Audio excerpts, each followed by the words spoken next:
Hey everyone, and welcome.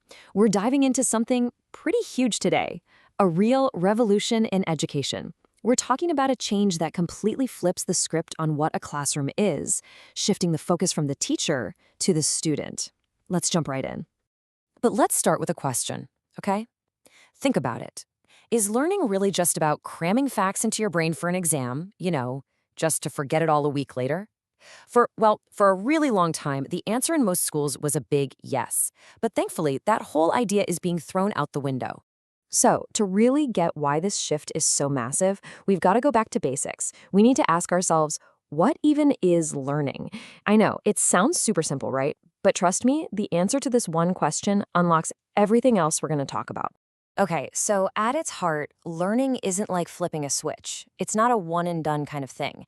It's it's a process, a journey. It's this ongoing thing of picking up new knowledge, new skills, and you'll see that this journey isn't just a straight road from A to B. Oh no, it's more like a whole web of different paths. So how do we actually do it? How do we learn? Well, it turns out it's a whole cocktail of things, right?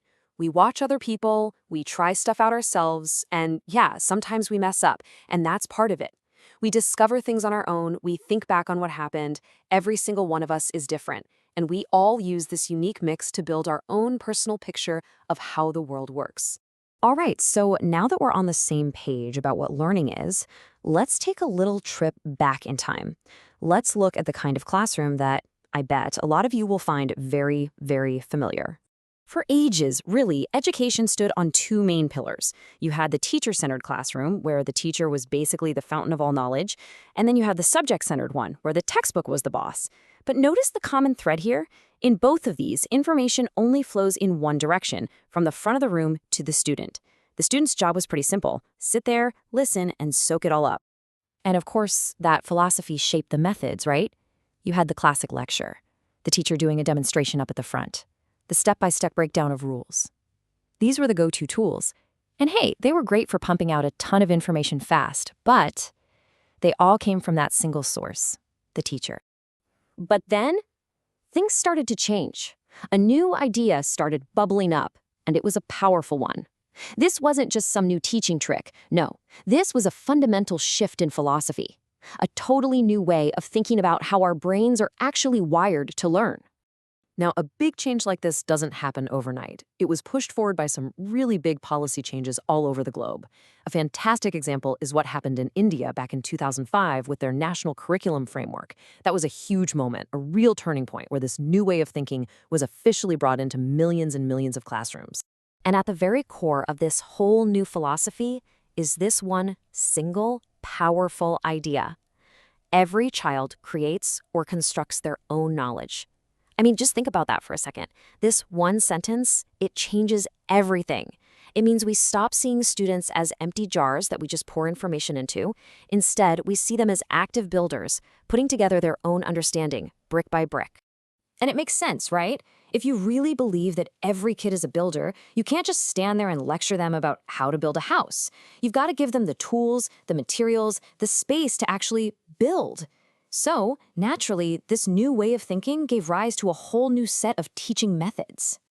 This is the absolute key. The entire goal of the classroom shifts. We're moving away from being teacher-centered or subject-centered, and we're becoming learner-centered. The spotlight is now squarely on the individual kid. What do they need? What are they curious about? What's their pace? It's all about getting them actively involved in their own learning. So what does this actually look like in a real classroom? How does a learner-centered lesson play out? Well, it doesn't start with the teacher giving an answer. Nope. It starts with a question, a problem, a challenge. And from there, the students are let loose to explore, to experiment, to work together. They basically become little detectives. And the grand finale is them showing everyone else what they figured out. And this just blew the doors open to a whole new world of super exciting teaching methods. We're talking about learning through play, getting your hands dirty with long-term projects, tackling real-world problems, and learning how to work together in teams. Every single one of these puts the student right in the driver's seat, They're not just learning facts, they're building skills like critical thinking and teamwork that they'll use for the rest of their lives.